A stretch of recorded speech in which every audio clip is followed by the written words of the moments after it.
and welcome to this new edition of Your Vision, coming to you from London.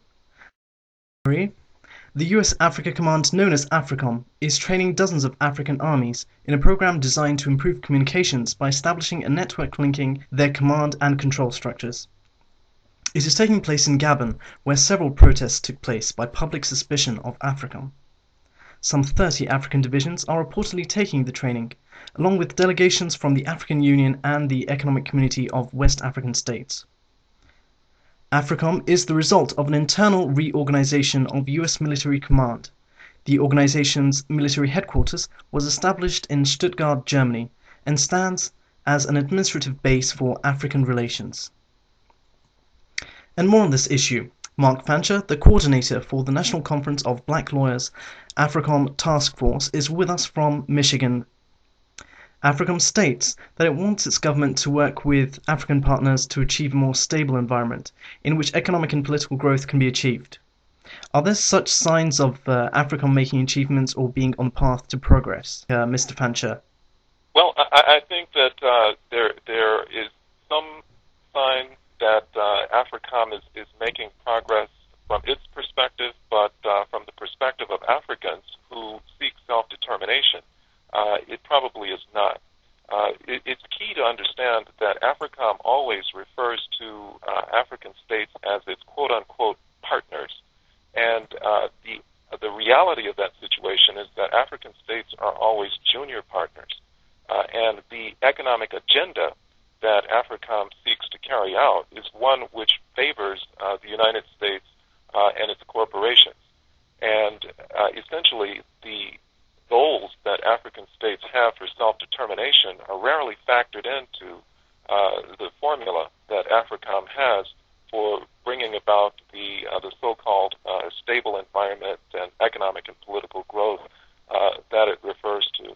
Well, AFRICOM actually states that it aims to work with African nations and organizations to build sort of a regional security in support of US government efforts in Africa. I mean, do you agree with these efforts they're trying to sort of support and promote? There are a number of threshold questions that have to be answered there. I mean, one is why is it that African nations have to be concerned with a U.S. government agenda? African states stand alone. They have a right to self-determination. They have a right to have their own economic and political agenda. They don't need, and in many cases, they don't want the United States to come over and to dictate to them what that agenda should be, what constitutes regional security, what constitutes a crisis, what may be a crisis for the United States may be efforts to secure the environment or the conditions which exist in Africa. When those young militants in the Niger Delta destroy oil pipelines, that's a crisis for the United States. But for the villagers who have to walk through contaminated land because of what the oil companies have done there, the reaction may not be regarded by those in Africa as a crisis at all. And so I think that becomes the central question. Whose definitions do we use when we talk about regional security, and whose definitions do we use when we talk about crisis? Are they really just protecting their own interests then, in that case? That has everything to do with why AFRICOM exists and why it's there.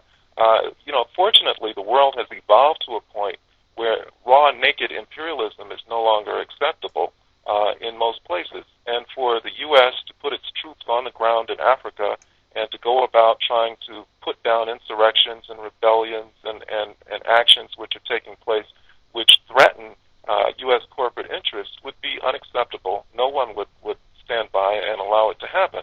So AFRICOM has to exist essentially as advisors to African militaries and to have them essentially do their dirty work for them, to have them serve as proxies in order to carry out some of the operations that ordinarily in the past U.S. military troops themselves would carry out. And no, they don't have a right to do that. They're trying to do by proxy that which is not acceptable to do in their own right.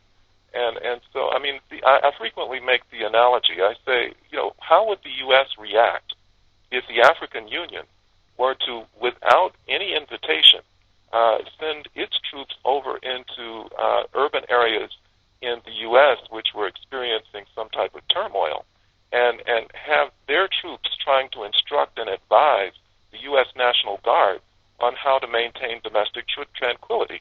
It would be insulting, it would be offensive, and it would violate all kinds of international law. And so when we turn the tables, it's really the same situation. These are sovereign African states, and in many cases, AFRICOM has not been invited to come in and to play this paternalistic advisory role in connection with military operations. General E. Ward, he said that AFRICOM focuses on war prevention rather than war fighting. I mean, does this mean that AFRICOM wants to take part in diplomacy for African state relations rather than, sort of take the more militarily aggressive approach? Well, AFRICOM is by definition and by admission a military operation. I mean, they are not a band of diplomats who are going about trying to conduct negotiations. If they don't carry arms, then they help instruct people on how to carry arms and how to use them. And so, yes, I do think that they are focused on war prevention. But for what purposes and in what manner? They're essentially trying to prevent wars, at the barrel of a gun. They're trying to essentially intimidate those who are not with the U.S. economic agenda and those who are trying to fight it.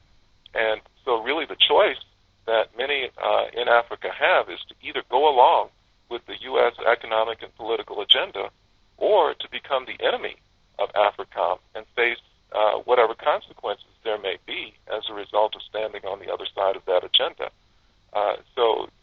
Yes, they may be able to prevent certain conflicts from happening, but in no way do they get to the root causes of much of the turmoil that may exist in Africa.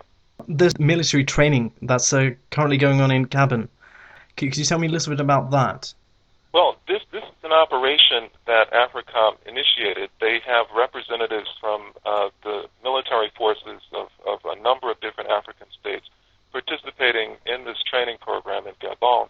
And really, the purpose of it, at least as they state, is to, in some way, unify the communications capacity of the various different military forces.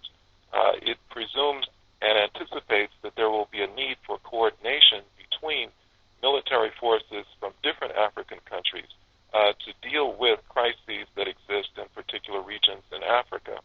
And so that's the purported reason for it. I mean, and it's not far from the actual reason, which is essentially to develop and refine the capacity of AFRICOM to respond with African forces to those things which happen in Africa which are inconsistent with U.S. interests. Do you have any predictions for AFRICOM's future? I don't think that there is much of a future for AFRICOM. I don't think that it will face its demise in the immediate future, but the opposition to it continues to grow. The only African nation which has even hinted at a willingness to have AFRICOM establish a headquarters on the African continent is Liberia. All of the other states have rejected it, primarily because of suspicions and concerns that it is a vehicle for the militarization of Africa, for the military domination of Africa, and it's really, as I mentioned earlier, an unwanted, unsolicited advisor, that in many cases is not even necessary. So I think as the awareness of the threat that it poses grows in Africa and throughout the African diaspora, there will be growing political pressure for it to be quietly dismantled. I think even the Obama administration recognizes that, even though they won't admit it. And I think that it's just a matter of time before they adjust their methods, which is not to say that they won't replace it with something which poses an equal threat, which essentially presents the same kinds of issues. But AFRICOM in its current incarnation probably does not have much of a future.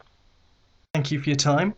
And that's Mark Fancher, coordinator of the National Conference of Black Lawyers AFRICOM Task Force from Michigan. Thank you for joining us. I'm Amir Tahiri. Let me know email. You can write to us and give your views on today's report. That's yourvision@gvn.org.uk.